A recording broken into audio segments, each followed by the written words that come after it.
ऐसी हरकत करने की सोचना भी मत, वरना गाड़ी सीधे तेरे ऊपर चढ़ा दूंगी। चल निकल यहाँ से, ये हमारे दोनों के बीच का मामला है।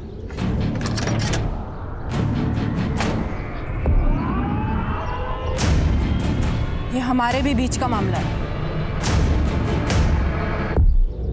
प्रिया मेरी बेस्ट फ्रेंड है, अगर आइंदा इसके आसपास भी नजर आया ना तो गाड़ी सीधा तेरे घर में घुसा दूंगी। नीति, नीति, चल निकल यहाँ से, निकल। देख लूंगा तू। जान, तू इसको झेलती क्यों है? गरीबों को तो झेलना ही पड़ता है ना। और वैसे भी किस्मत का क्या पता, कल को अगर मुझे इससे ही शादी करनी पड़ जाए। ऐसा सोचना भी मत, वरना गाड़ी तेरे ऊपर ही चढ़ा दूंगी मैं। देख, अगर पैसे की प्रॉब्लम है ना तो तू मुझे बता दे, मैं पापा से बात कर लूंगी, तेरी कहीं ना कहीं जॉब लगवा देंगे वो तो अच्छा हुआ मेरा ड्राइवर आज गुटली मार गया, तो मुझे खुद डिलीवरी करने निकलना पड़ा। लड़की होके तू कंपनी चलाती है, डिलीवरी भी खुद ही देने जाती है, इतना सब कुछ तू कर कैसे लेती है? अरे हिम्मत हो तो सब कुछ पॉसिबल है, तू भी कर सकती है। चल तुझे घर छोड़ देती हूँ।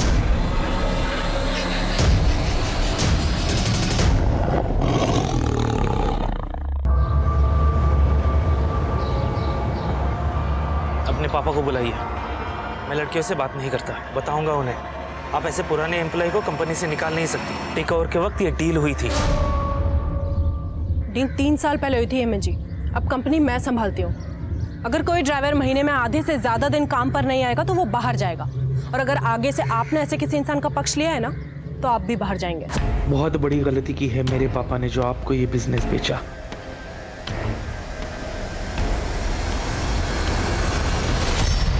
दीदी, आपके झगड़े फिर से चालू हो गए।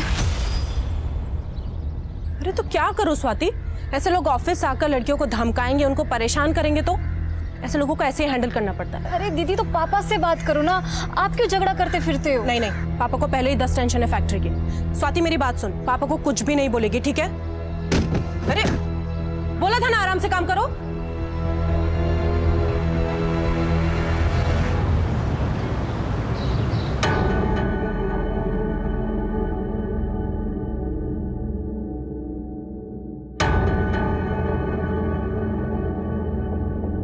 नीति, ट्रांसपोर्ट ऑफिस में क्या हुआ है? और ये पुराने मालिक का लड़का क्यों आया था? पापा वो ऑफिस आकर अपनी पावर दिखा रहा था तो झाड़ दिया मैंने। बस गार्ड से पिटवाया नहीं? हाँ? क्या पापा, आप भी ना। अरे मेरा बच्चा, जो तुझे ठीक लगे ना वो कर, किसी से डरने की कोई जरूरत नहीं है। प्रॉफिट डबल कर दिया तूने बिजनेस का। बल्कि मैं तो ये सोच रहा था कि अपनी आयरन फैक्ट्री बंद करके तेरे साथ ट्रांसपोर्ट ऑफिस में बैठ जाता हूँ, बस एक बार तेरी शादी करो। पापा ये शादी, अरे रुक ना बेटा, ये देख कुछ फोटोग्राफ्स आए। अरे देख तो सही, इनमें से तेरे बिजनेस के साथ किसी को कोई भी प्रॉब्लम नहीं है। ये लड़के वड़के देखना नहीं होता मुझसे, एंड आई नो आप मेरे लिए जो चुनोगे बेस्ट चुनोगे।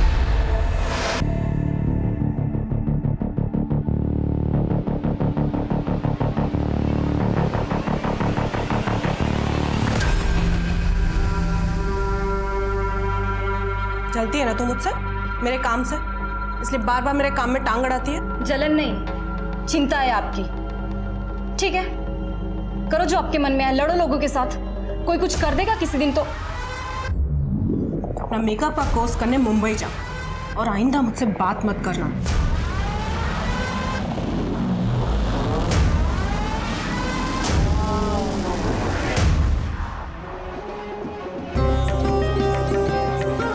अरे स्वाति बेटा, नीति को जल्दी से ले आओ, शादी का मुहूर्त हो रहा है।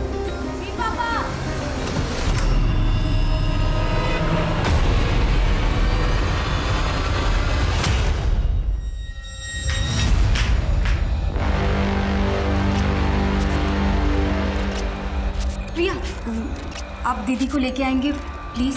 हाँ, मैं अभी लेके आती हूँ। नीति, नीति, अंकल जी। क्या हुआ? स्वाति, अंकल जी, अंकल जी नीति कमरे में नहीं है। कमरे में नहीं है? मैंने बाथरूम में भी चेक किया, वहां पे भी नहीं है। अरे यहीं कहीं इधर उधर घर में होगी, तुम अंदर जाके देखो जल्दी। जाओ। नीति, नीति, नीति, नीति, नीति, नीति, बस कीजिए समझी जी, अब आप बता दीजिए कहाँ भगाया है अपनी बेटी को? क्या बकवास कर रहे हैं आप? मैं क्यों अपनी बेटी को उसी की शादी से भगाऊंगा? मैं सब समझ चुका हूँ कि आप क्या क्या कर सकते हैं। ये सब किया धरा आपका ही है। या तो आप यहीं बता दीजिए, नहीं तो पुलिस पूछेगी आपसे ये सवाल। सर, इतना इंतजाम करके खर्चा करने के बाद अपनी ही बेटी को उसी की शादी से भगाऊंगा मैं? क्यों? तो फिर निधि शादी के जोड़े में इतने सारे मेहमानों के बीच में से गायब कैसे हो गई? सर मैं बता रहा हूँ आपको, सब कुछ किया धरा इसी आदमी का है। कोई मालदार पार्टी मिल गई होगी इसको, इसलिए मेरे 20 लाख रुपए देने के लिए। क्या 20 लाख? क्या सर वो इसने कहा था कि 20 लाख कैश शादी में देगा। मतलब चीचा को 20 लाख रुपए नहीं मिले इसलिए चीचा रूठ गए, इसलिए आपको 20 लाख रुपए दिलाते। लेके जाओ इनको। अरे सर एक मिनट सर कैश है नीति के कमरे के बाजू वाले कमरे में रखा है सर, लॉकर में। और समझी जी, आप गलत इल्जाम लगा रहे हैं हमारे ऊपर। कैसे बाप है आप? एक और बेटी को बिजनेस शुरू करके देते और फिर दूसरी ओर ये दहेज।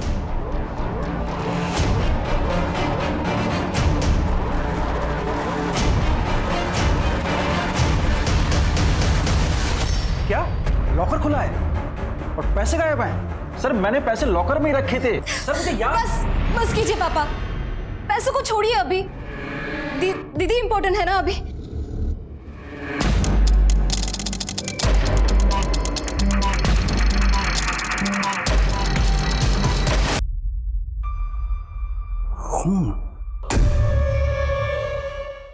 देखिए, नीति बिजनेस करती है और जाहिर है कि बिजनेस में राइवल्स तो होंगे, तो उसका किसी के साथ कोई झगड़ा या फिर किसी पर आपको कोई शक? हेमंत हो सकता है, या फिर वो प्रिया का आशिक अभय।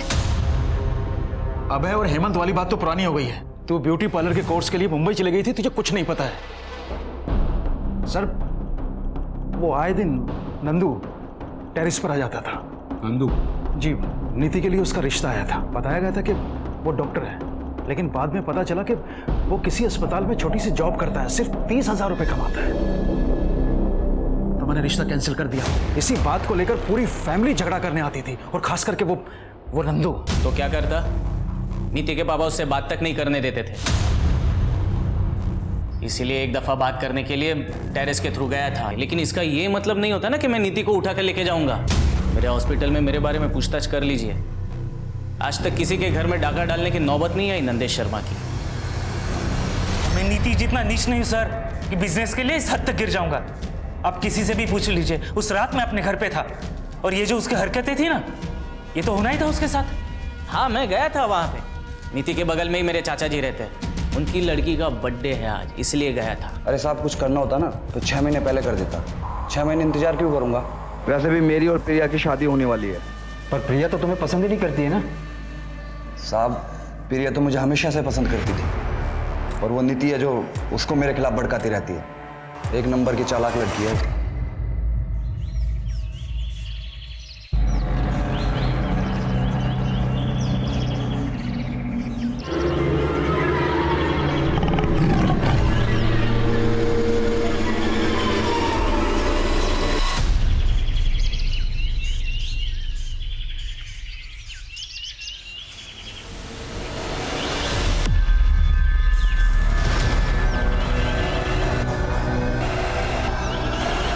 सर, इसकी शादी होने जा रही थी, फिर ये शादी से ही गायब हो गई। फिर किसी ने इसे इतने बेरहमी से मार दिया।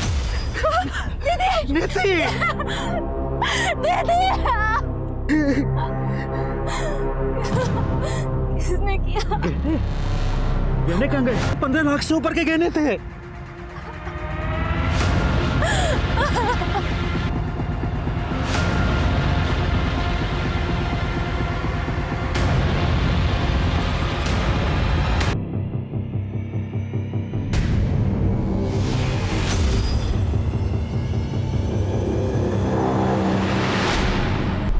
सर, ये ब्रिजनाथ बहुत ही अजीब बात है। सामने बेटी की लाश पड़ी थी और उसके मुंह से सबसे पहले क्या निकला? गहना। पांडे, अगर ये ब्रिजनाथ अपनी ही बेटी नीति को प्लान करके गायब करता है तो फिर ये नीति की लाश? एक काम करो, ये ब्रिजनाथ का फोन मंगवा। एक मिनट बताइए, बात क्या है? मुझे मिलने दीजिए साहब से। एक मिनट मैडम, बोलिए क्या बात है? मेरा एक कुत्ता था साहब, एक रात वो घर नहीं आया। करीब 6 महीने पहले की बात है। आपके कुत्ते का और नीति का क्या कनेक्शन? 3 दिन तक मैंने उसे पूरे शहर में ढूंढा, पर मिली उसकी लाश ठीक उसी जगह जहां आपको उस दुल्हन की लाश मिली थी, और ठीक उसी तरह चीर-फाड़ करी हुई जैसे उस दुल्हन की थी। मतलब आप ये कहना चाहती कि वो दुल्हन और आपके कुत्ते का कातिल एक ही इंसान है? एक ही है, पर इंसान नहीं, शेर।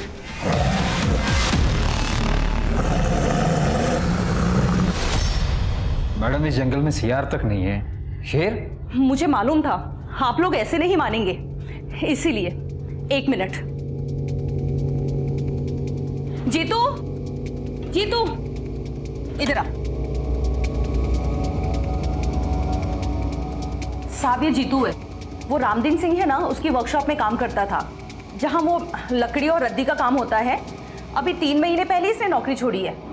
जीतू पता ना साहब को, तूने उस दिन क्या देखा था? बता, डर मत, बता। साहब उस रात ना बहुत बारिश हो रही थी, इसलिए मैं ना कारखाने में रुक गया था, और जब बारिश बंद हुई ना तो मैंने बड़े से जानवर की परछाई देखी। मतलब रात के अंधेरे में तूने परछाई देख ली? हाँ साहब, मतलब मेरा कि मैंने एक बड़े से जानवर को वहां से जाते हुए देखा। मैं इतना डर गया था ना, पूरी रात में कारखाने में रुका, और उसके बाद मैंने एक कुत्ते की चीख सुनी। बेटा बारिश तो बहुत हुई थी ना उस रात, है ना? तो जमीन तो गीली हो गई होगी, तो दूसरे दिन सवेरे तुझे शेर के पंजों के निशान नहीं दिखे? बोल। कुछ भी हो जाए आप लोग तो मानेंगे नहीं, क्योंकि शेर को पकड़ना तो आप लोगों के बस में है नहीं। जीतू चल, इन्हें बोलने का कोई फायदा नहीं, ये हमारी बात पे विश्वास नहीं करेंगे। सर ये रिपोर्ट आ गया। हाँ, ये क्या नया ट्रैक है पांडे? शेर? सर ये सरिता जी अकेली रहती हैं तो शायद मनगढ़ंत कहानियां बनाती होंगी। सर मेन प्रॉब्लम तो यहाँ है फॉरेंसिक रिपोर्ट में। अरे किसी सस्पेक्ट का होगा, नंदू और बाकी सस्पेक्ट से मैच करवाओ। जी सर। अलमारी में कोई फिंगरप्रिंट्स नहीं मिला। हाँ तो पांडे ऐसा हो सकता है कि जो आया था वो ग्लव्स पहन के आया हो। तो मुझे ये बताओ ना कि पोस्टमार्टम रिपोर्ट में क्या है? सर पोस्टमार्टम रिपोर्ट में तो एक अजीब बात सामने आई है। नीति की बॉडी पर जो घाव थे, देखा चूरा। इसका मतलब है जो मर्डर वेपन है वो लकड़ी काटने के काम आता है। पांडे, ये सरिता जी जो अभी आकर गई वो किसी रामदीन के बारे में बात कर रही थी, जिसकी कुछ लकड़ी काटने की और रद्दी की वर्कशॉप। जी सर। चलो इस रामदीन से मिलकर आते हैं। कमाल करते हैं साहब, डेड बॉडी पे लकड़ी का भूसा मिल गया और आप सीधे हमारे वहां चले आए। हम ये बंद कर, बंद। सिर्फ इसलिए नहीं आए, हम इसलिए भी आए हैं क्योंकि वो बॉडी आपके इस वर्कशॉप से सिर्फ 200 मीटर की दूरी पर मिली है। तो हमारा क्या लेना देना है ब्रिजनाथ की बेटी से साहब? वो सरिता सही कह रही है, ये शेर नहीं किया है। वो दुल्हन को और कौन मारेगा साहब? आप लोग भी ना। आपके वर्कशॉप में इस्तेमाल होने वाले औजार कहाँ है वो?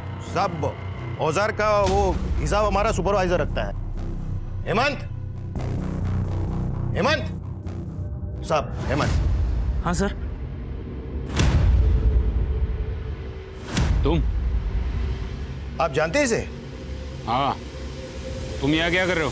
सुपरवाइजर की नौकरी कर रहा हूँ, और क्या कर रहा हूँ? उस नीति ने बर्बाद जो कर दिया मुझे।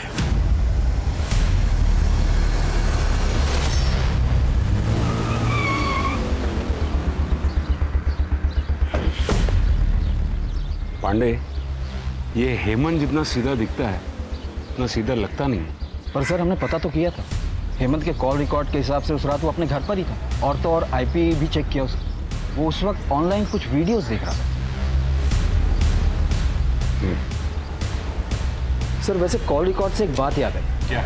जब मैं कॉल रिकॉर्ड चेक कर रहा था तो उसमें से मुझे एक सर मेरी बहन नीति के कातिल का कुछ पता चला क्या? ऐसे कैसे कोई घर में घुसकर दीदी को गायब कर सकता है? आप तसल्ली रखिए, हम इन्वेस्टिगेशन कर रहे हैं। ऐसे कैसे तसल्ली रखूं? छोटा सा झगड़ा क्या हो गया? दीदी ने मुझसे बात ही करनी बंद कर दी थी, इसलिए मुझे कुछ पता ही नहीं चला कि यहाँ पे क्या हो रहा है। आप प्लीज हमें बताइए कि पिछले 1-1.5 महीने से नीति का फोन इनएक्टिव क्यों था? इनएक्टिव? सर ऐसे कैसे हो सकता है? दीदी को तो बहुत सारे कॉल आते थे ऑफिस के काम से। हमने उनके ऑफिस में भी पता किया, वो उस दौरान ऑफिस जाती ही नहीं थी। सर दीदी बीमारी तक में ऑफिस मिस नहीं करती थी। सर ये कॉल रिकॉर्ड आपको देखनी चाहिए। उस दिन अगर तुम अपना बर्थडे घर पर मना रहे थे तो तुम्हारे फोन की लोकेशन जंगल में क्यों दिखा रही थी? क्या सर सिर्फ उसी दिन का चेक किए? कुछ दिन पहले का चेक करते तो हर दिन का लोकेशन आपको वही मिलता। रनिंग करने जाता हूँ डेली। पिछले 2 सालों में 5 मैराथन भाग चुका हूँ मैं। अगले महीने मुंबई में मैराथन होने वाली है, उसी के लिए प्रिपरेशंस कर रहा हूँ। उस दिन हंगामे के बाद थोड़ा मूड ऑफ हो गया था, इसके लिए रनिंग करने निकल गया। देखो ये रनिंग, ये मैराथन, ये सब बकवास छोड़ो और सच सच बोलो। सर क्या प्रूफ है आपके पास कि मैं झूठ बोल रहा हूँ? अरे साहब से मिलना है। अरे रुको साहब, इस शहर में शेर घूम रहा है, हमें खबर मिली है। आप क्या कर रहे हैं साहब? क्या आप इंतजार कर रहे हैं कि हमें और हमारे बच्चे को खा जाए साहब? देखिए ये एक अफवाह है, जंगल में कोई शेर नहीं है। लेकिन सरिता जी अपने लोकल न्यूज़ चैनल पे बता रही है साहब कि शेर है। मैंने खुद सुनी थी शेर की दहाड़ उस दिन लकड़ी की वर्कशॉप के पास, पर पुलिस तो कभी ये मानेगी नहीं। सर अगर सच में ही शेर हुआ तो? कमाल कर रहे हो पांडे। मतलब 10 साल से शेर उस जंगल में है और अब अचानक उसे भूख लगी। पांडे मुझे टेंशन तो इन लोगों की हो रही है। आज तो जैसे तैसे भगा दिया, लेकिन डर फैल रहा है शहर में। पांडे अपने शहर में एक प्रोफेसर शेखर है, ये जंगल वगैरह में रिसर्च करते हैं। हाँ सर, उसे जंगल का चप्पा चप्पा पता है। उनको बुला के लेके आओ। शहर के लोगों को उनकी बात पर बहुत भरोसा है। अगर वो कहेंगे ना कि शेर नहीं है तो शायद लोग मान जाएंगे। जी सर।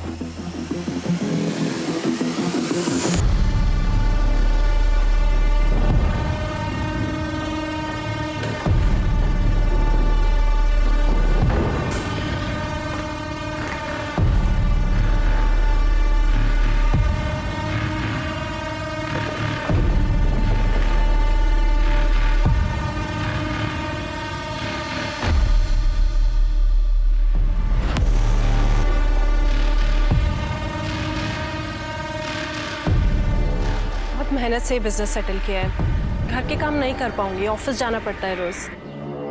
घर के काम के लिए तो काम वाली बाई आ जाएगी। बिजनेस आपका पैशन है, वो ज्यादा इंपॉर्टेंट है। ये सब बातें आप सिर्फ मुझे इम्प्रेस करने के लिए तो नहीं कह रहे? वो जानने के लिए तो आपको शादी करनी पड़ेगी।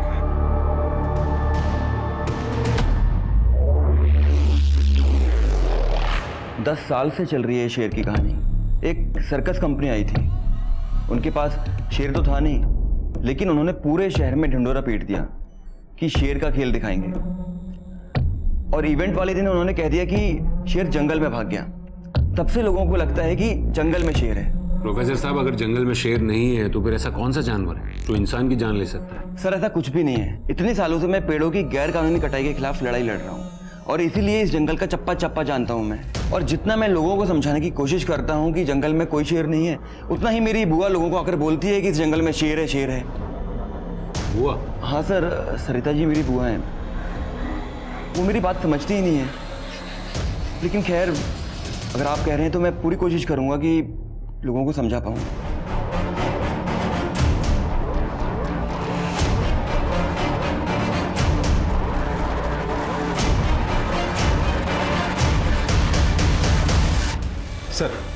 सर ये ब्रिजनाथ सीधा आदमी नहीं, ये तो लगा था, पर इतना घटिया आदमी होगा ये नहीं सोचा था। ये देखिए उसके फोन से क्या हुआ।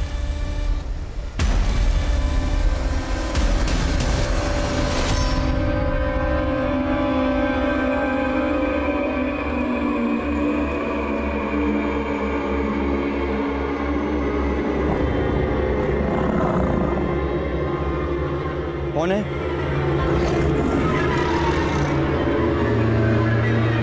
कौन है?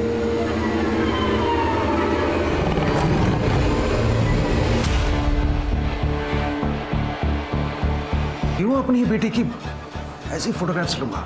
ये फोटोज देखकर साफ साफ पता चल रहा है कि नीति ने खुद में फोटो नहीं खींची, किसी और ने खींची। और ये फोन किसका है? आपका। ये फोटोज आपके फोन से मिली। अब आप मुझे बताइए कि आपने नीति की ऐसी फोटोज क्यों खींची? सर मुझे नहीं पता कि ये फोटोग्राफ्स मेरे इस फोन में कैसे आए। और सर आप मेरी बेटी के कातिल को और उस आदमी को क्यों नहीं ढूंढ रहे हैं जिसने मेरे सारे पैसे और मेरे सारे गहने चुराए हैं? कौन है? अरे कौन है वहां?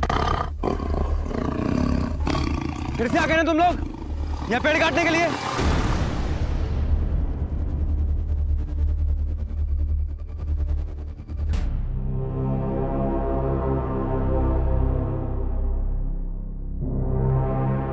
ऐसे क्या देख रही है? आपने सच में दीदी के साथ कुछ किया तो नहीं ना? शादी के कुछ हफ्ते पहले से दीदी का फोन क्यों बंद था? तुझसे बात नहीं करनी थी।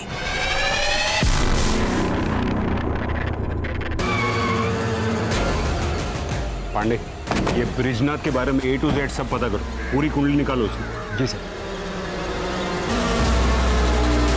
दुल्हन को जैसे मारा था ना, बिल्कुल वैसे ही मारा है। ये शेर का ही काम लग रहा है भाई। सर बॉडी की कंडीशन देख के तो लग रहा है कि ये किसी जंगली जानवर का काम है। देखिए डॉक्टर, मुझे आपसे ये शेर वाली कहानी नहीं सुननी। मुझे ये बताइए, अगर किसी इंसान ने मारा हो तो कैसे मारा होगा? तो सर उसके लिए 2 हथियारों का इस्तेमाल एक ही साथ हुआ है, एक कुछ हथौड़ी जैसा और दूसरा धारदार औजार। ठीक है। सर दुल्हन की बॉडी पर से जेवर गायब थे। अब ये काम शेर का तो नहीं हो सकता ना? फिर कोई आदमी उसे क्यों मारेगा? सर कहीं सच में कोई शेर तो नहीं जो जंगल से नदी पार करके इस तरफ आया हो? पांडे, नदी के पार जंगल नहीं गांव है, और फोकस शेर पे नहीं इस पे करो। 3 साल पहले शेखर ने रामदीन के खिलाफ इलीगल पेड़ की कटिंग को लेकर कंप्लेंट दर्ज की थी। लेकिन उसने अपने वर्कशॉप के पास ही क्यों मारा? सवाल ये नहीं है पांडे, सवाल ये है कि रामदीन ने शेखर को मारने में 3 साल क्यों लगा दिए? या फिर ऐसा हो सकता है कि नीति और शेखर ने रामदीन को एक साथ देख लिया हो पेड़ काटते हुए। सर इस रामदीन को उठा लो? नहीं, अभी नहीं। फिलहाल उसके खिलाफ सबूत इकट्ठा करने होंगे। एक काम करो, रामदीन की पास्ट और प्रेजेंट की पूरी हिस्ट्री निकालो और देखो कोई ऐसा मिलता हो जिसे वर्कशॉप के अंदर की सारी डिटेल्स पता हो। सर वो जीतू था ना जो रामदीन के वर्कशॉप में काम करता था? मैं कह रहा था मैं नहीं आ पाऊंगा इस बार त्योहार पर। यहाँ पे एक अजीब सा मर्डर का केस आया है। पर भैया देखो ना, कुछ हो सकता हो तो। नहीं हो पाएगा। एक दुल्हन का मर्डर हुआ है ना, वो भी बड़ी अजीब तरीके से, पूरा चीर फाड़ दिया उसको। एक दुल्हन के मर्डर का केस हमारे थाने में भी आया था कुछ 1 साल पहले, सेम वैसे तरीके से उसे भी चीर फाड़ दिया गया था और आज तक ये केस सॉल्व नहीं हो पाया। शेर की बात ही हो रही। सर मेरा भाई श्याम मेरे गांव पालिका एक कांस्टेबल है। तो सर उसके थाने में भी सेम केस आया था जो अभी तक सोल्व नहीं हुआ है। सर शेर का तो पता नहीं, लेकिन मर्डर जो है लगभग सेम तरीके से ही हुआ है। और सर जिसका मर्डर हुआ था ना, वो एक दुल्हन ही थी। कब हुआ था ये? और उस केस की और कोई डिटेल्स हैं? सर करीब 1 साल पहले की बात होगी, लेकिन सर दुल्हन की आइडेंटिटी अभी क्लियर नहीं हुई है। ठीक है, वहाँ के ऑफिसर से बात करवाओ। जी सर। साहब वो ब्रिज जी के यहाँ पे ज़्यादा पैसे मिल रहे थे मुझे, इसलिए मैं वर्कशॉप पे नौकरी छोड़ दी थी। और वहाँ पे शेर का भी तो खतरा था ना साहब। मेरे सामने शेर की बात मत करना, समझा? अच्छा मुझे बता कि तेरे वर्कशॉप पे कोई अक्सर रामदीन को मिलने आता था क्या? हाँ, हफ्ते में 1 दिन उनसे कोई तो मिलने आता था। उस दिन सबके जाने के बाद साहब वर्कशॉप में अकेले रुकते थे। साहब उस दिन मैं अपना झोला भूल गया था, इसलिए वापस लेने गया था। क्या कर रहा है तू इधर? मेरी छुट्टी हो गई ना? साहब मेरा झोला भूल गया था मैं यहाँ पे। हो गया ना? चल निकल। हाँ गया वो। आ जाओ। कौन था वो? साहब मैं ज्यादा कुछ नहीं देख पाया था, रामदीन जी ने मुझे भगा दिया था वहां से। सर एक मिनट। सर ब्रिजनाथ के मोबाइल में जो फोटो मिले थे उन्हें इनलार्ज करवाया। सर ये फोटो में देखिए किसी का रिफ्लेक्शन दिख रहा है, नीति की फोटो खींचते हुए। ये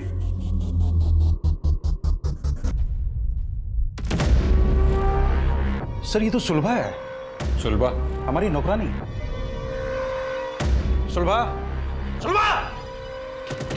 जी साहब।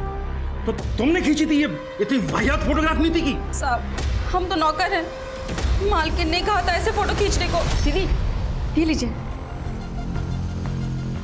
दीदी जल्दी कीजिए, साहब ने देख लिया तो मुसीबत हो जाएगी। एक मिनट चलिए। हाँ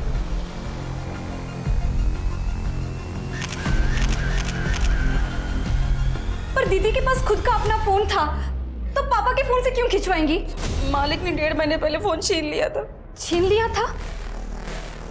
ये घर में क्या चल रहा था पापा? कुछ नहीं चल रहा था। मैं आपकी थोड़ी मदद कर देता हूँ। यहाँ आने से पहले हमने आपके सारे अकाउंट्स चेक किए। पिछले कुछ महीनों में क्रेडिट कार्ड से काफी शॉपिंग की है आपने। Fridge, TV, washing machine. अरे पर किसके लिए? घर में ऐसा कुछ नया तो आया नहीं है। आपके घर के लिए नहीं, इन सारी चीजों की डिलीवरी प्रिया के घर पे हुई थी। प्रिया? नीति की दोस्त। अब आप कुछ बताएंगे या फिर बाकी की कहानी मैं प्रिया से पूछ लूं? क्या करती सर, घर में खाने तक को पैसे नहीं थे और फिर ब्रिज जी मुझे मिले। नीति ने मुझे बताया तुम्हारे बारे में, मैं मदद कर सकता हूं तुम्हारी, लेकिन बदले में तुम्हें भी तो कुछ करना पड़ेगा ना।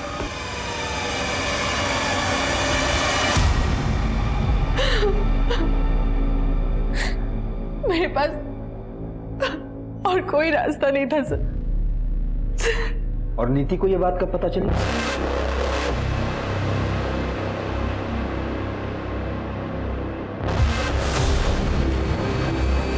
पापा,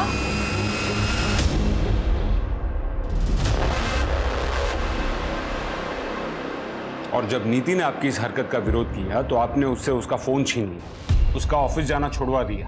वो अपने बाप से बदतमीजी कैसे कर सकती थी? और बच्चों को संस्कार सिखाने के लिए ना ऐसे कदम उठाने पड़ते हैं। संस्कार नहीं, डर। इस बात का डर कि कहीं आपकी काली करतूत जमाने के सामने ना आ जाए। और आपको लगा होगा कि शादी के बाद तो आप नीति जैसी कॉन्फिडेंट लड़की को रोक नहीं पाओगे। तो पापा,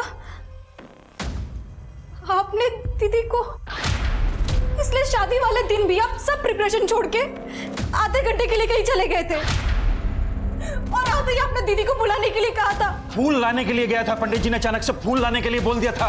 तो आपने अपनी प्रिया को कहा होगा कुछ करने के लिए। नहीं, ब्रिज जी ने मुझे कुछ नहीं कहा था। नीति मुझसे नफरत करने लगी थी। कई बार तो उसने मुझे थप्पड़ भी मारा था, लेकिन मैंने उसे कुछ भी नहीं कहा और कहती थी कि इस मुंह से मुझसे ये सब कुछ और झेला नहीं जा रहा था, इसलिए मैंने अभय से शादी करने के लिए हाँ कह दिया। सर, वो गांव से ऑफिसर का फोन। हाँ जी, मुझे वो दुल्हन वाले मर्डर केस की डिटेल्स चाहिए थी। हाँ सर, एक फ़ोन मिला था उसके पास से, लेकिन वो बहुत ही डैमेज था और लॉक भी था। बहुत टाइम लग गया उसको ठीक करने में और अनलॉक करने में। अब करीब 1 साल के बाद अनलॉक हुआ तो पता चला कि वो यहीं गांव के पास ही रहती थी। दुल्हन की फैमिली का कहना था कि उस लड़की का किसी के साथ चक्कर चल रहा था, लेकिन किसके साथ वो हमें पता नहीं। Thank you very much.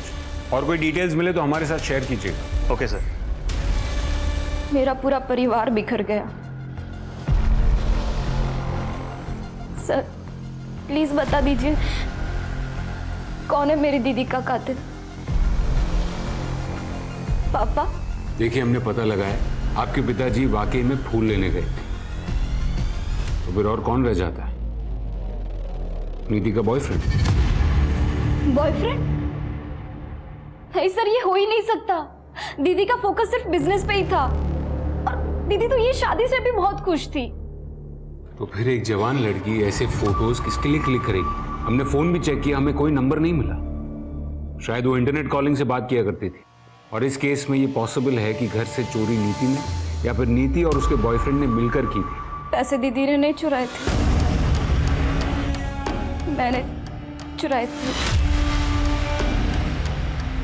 मुझे अपना ब्यूटी पार्लर खोलने के लिए पैसे चाहिए थे और पापा को मुझ पे भरोसा ही नहीं था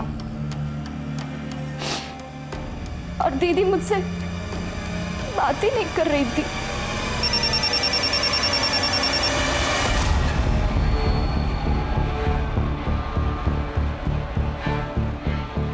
सर, माधुरी के बॉयफ्रेंड का पता चल गया है। अच्छा? लेकिन वो भी मर चुका है। गांव के करीब 70 किलोमीटर दूर उसकी बॉडी मिली थी। उसका खून भी करीब उसी टाइम पे हुआ है जब माधुरी का खून हुआ था। खूनी ने दोनों को किसी तेजदार हथियार से चीर फाड़ दिया है। कमाल है, 3 खून और वो भी एक ही तरीके से। कोई सरफिरा खूनी घूम रहा है शहर में। मैं तुम्हें फोन करता हूँ।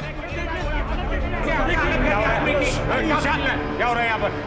देखिए साहब, ये आपकी लापरवाही का नतीजा। शेर ने तो इसे लगभग मार ही डाला। तो आप इसे यहाँ पर क्यों लेकर आए? पहले हॉस्पिटल लेकर जाइए। नहीं, बस देखिए, आप लोग विश्वास रखिए, हम आज के आज ही जंगल विभाग से बात करेंगे, लेकिन आप प्लीज इसे पहले हॉस्पिटल लेकर जाइए। 2-4 लोग गांव के मरेंगे नहीं ना जब तक।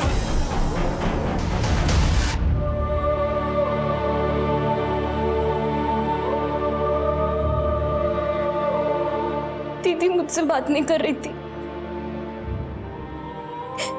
तो मैंने क्यों कोशिश नहीं की उनसे बात करने की? जानती थी इतनी मुसीबत नहीं थी। उनको मेरे साथ की जरूरत थी और मैं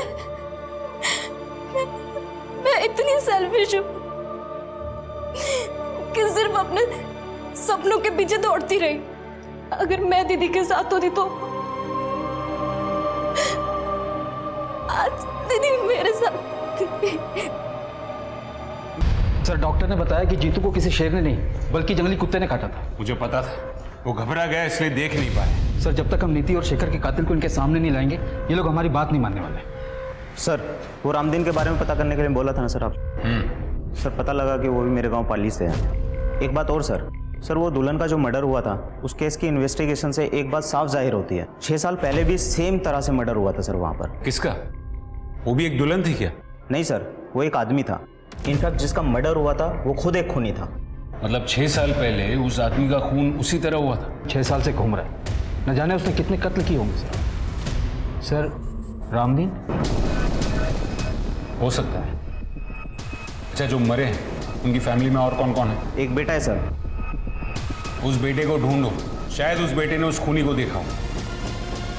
hello police station, gold coin jewellers के यहाँ से बोल रहा हूँ। हाँ जी बोलिए। आपने जो चोरी की हुई ज्वेलरी की फोटोज हमें भेजी थी उसमें से कोई एक मेरे यहाँ पे बेचने के लिए आया हुआ है। कस्टमर को मैंने बातों में लगा रखा है, अंदर बैठी हुई है। आप लोग थोड़ा जल्दी आइए, वैसे भी बच्ची है। वो नेकलेस मेरा नहीं है, वो नंदू भैया का है। नंदू भैया ने एक डब्बे में छुपा के रखा था, मैंने निकाल लिया। मुझे लगा कि मेरा बर्थडे का गिफ्ट है। मैंने कुछ नहीं किया सर, मैंने कुछ नहीं किया। बहुत घुमा लिया पुलिस को, अब मुंह खोल और सच बता, कैसे भगाया नीति को, कैसे उठाया? बोल। बताता हूँ सर। सर मैंने नीति को नहीं उठाया सर, वो खुद आई थी मेरे पास। हम दोनों एक दूसरे से बहुत प्यार करते थे सर।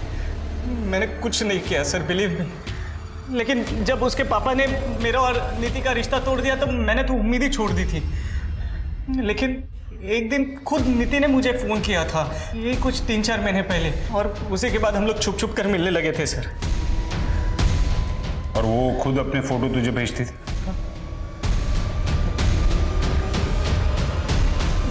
जी सर, बॉयफ्रेंड था मैं उसका। लेकिन भागने का प्लान नीति ने बनाया था और हम लोग भागकर सीधा मुंबई जाने वाले थे। और बराबर शादी वाले दिन? हाँ, मतलब नीति का ऐसा प्लान था कि शादी वाले दिन उसके पास ढेर सारे गहने होंगे तो मुंबई में हम लोग आराम से सेटल हो। सारा नीति का आइडिया था, सब राजी खुशी हो। तो फिर टेरेस पर खून कहां से आया? और वो जंगल के बाहर डेड बॉडी? जंगल में डेड बॉडी का तो नहीं पता सर, लेकिन वो टेरेस पे खून वाला प्लान मेरा था। हॉस्पिटल से मैं ब्लड सैंपल्स लेकर आया था और मेरे ही कहने पर नीति ने खुद वो ब्लड टेरेस पे डाला था सर। एक्चुअली मेरा और नीति का उस दिन जंगल में मिलने का प्लान था।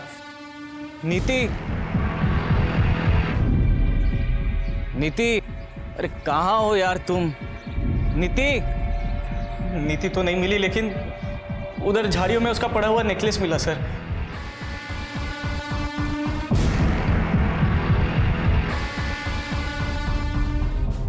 मेरा विश्वास कीजिए सर, उस दिन जंगल में क्या हुआ मुझे कुछ नहीं पता सर। उस दिन जंगल के आसपास तू अकेला ही था और कोई नहीं था।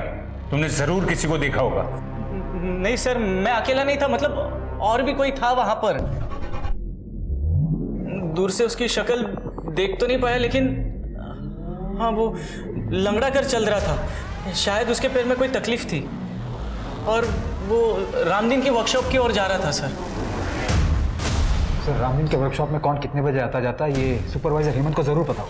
अच्छा, वो जिसके पाँव में दिक्कत है सर, वो तो टेम्पररी ड्राइवर था जिसे कुछ सामान लाने के लिए भेजा था। क्या नाम है उस ड्राइवर का? सर सुखबीर, जिसे उस नीति ने काम से निकाला था। मैंने कुछ नहीं किया सर, वो तो मेरी किस्मत ही खराब जो उस वक्त में फैक्ट्री गया था कुछ काम से।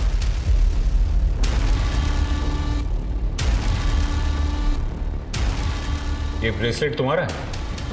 हाँ सर। नया लिया? हाँ सर। पुराना कहाँ है? पुराना मैं दिखाता हूँ। ये तुम्हारा ही है ना?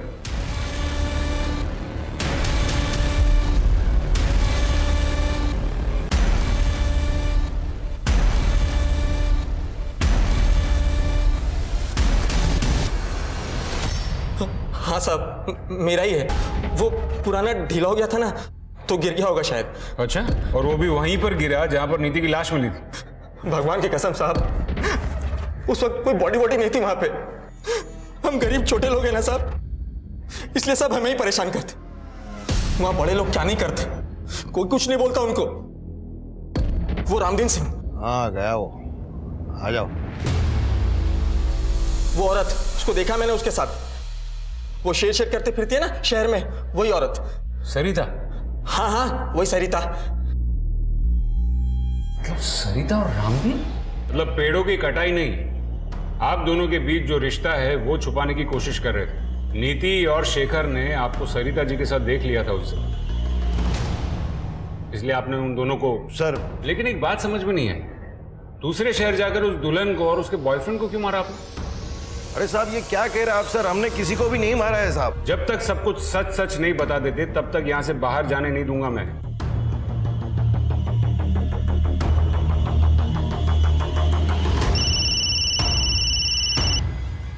हाँ गुप्ता बोलो। सर उस बच्चे का पता किया है हमने यहाँ से। सर उसके हिसाब से वो बच्चा करीबन 1 साल पहले इसी कंस्ट्रक्शन साइट पे काम कर रहा था, लेकिन अभी वो यहाँ काम नहीं कर रहा है। लेकिन सर एक बात और पता चली है, वो दुल्हन माधुरी जिसका मर्डर हुआ था वो यहीं आसपास किसी स्कूल में काम करती थी, और सर उस बच्चे का घर भी इसी स्कूल के आसपास ही है। तो क्या इस माधुरी का उस बच्चे के साथ कोई कनेक्शन, या फिर उसके बाप के साथ कोई कनेक्शन? सर इतना तो नहीं पता, पर यहाँ पे एक गार्ड है, उसने बताया कि वो उस बच्चे को जानता था जब वो बच्चा यहाँ काम किया करता था। गुप्ता मैं एक काम करता हूँ, यहाँ डिस्ट्रिक्ट से एक स्केच आर्टिस्ट भिजवा रहा हूँ, उसका स्केच निकलवाओ। Right sir.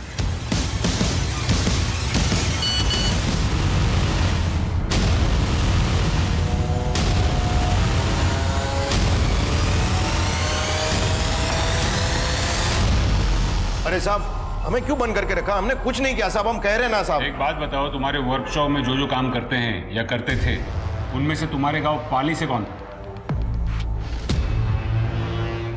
यही है वो? हाँ सर यही है वो।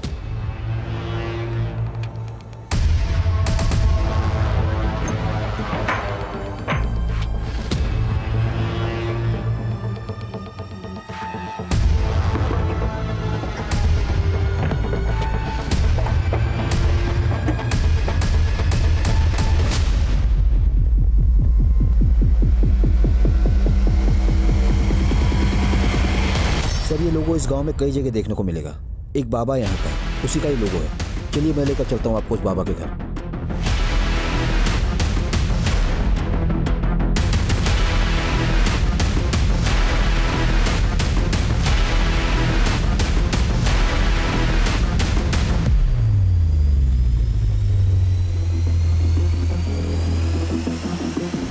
तुझे रामदीन ने इसीलिए काम पे रखा था ना, क्योंकि तू उसके गांव से? हाँ रखा था तो साहब। और तुझे नौकरी सिर्फ इसीलिए करनी थी ना कि एक अच्छी सी लड़की से शादी करनी थी? साहब शादी करके घर तो बसाने हैं ना हमें भी। वाह ये कमाल है, लोग शादी करने के लिए मैरिज ब्यूरो में नाम लिखवाते हैं, पेपर में ऐड देते हैं, और तू मर्डर करता है। क्या साहब ये क्या बोल रहे हो आप? ये मैं नहीं बोल रहा हूँ, तेरा वो जंगल वाला बाबा बोल रहा है। थोड़ी जेल की हवा लगी, 2 डंडे पड़े तो मुंह खुल गया उसका। साहब मैं शादी करके ना सिर्फ घर बसाने वाला था। वो माधुरी थी ना, उससे बहुत प्यार करता था मैं, लेकिन उसने क्या किया, घर से भागने के लिए मेरा ही इस्तेमाल किया। किसके लिए? उस फालतू लड़के के लिए। ने क्या किया था, उसको क्यों मारा?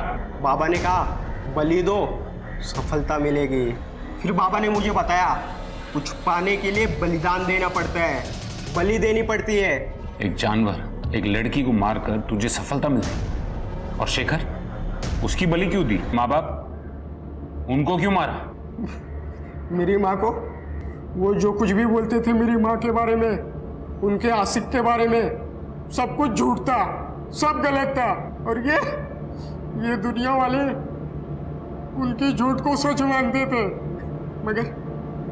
मगर मैं समझ गया था उस आदमी को, इसलिए मैंने उसको कुल्हाड़ी से मार दिया था। अब चिंता करने की कोई बात नहीं, बाबा ने मेरा शुद्धिकरण करवा दिया है। अब मैं शादी कर सकता हूँ, अपना घर बसा सकता हूँ। तेरा शुद्धिकरण तो बेटा अब हम करेंगे, तेरा घर है ना, ये जेल में बसाएंगे।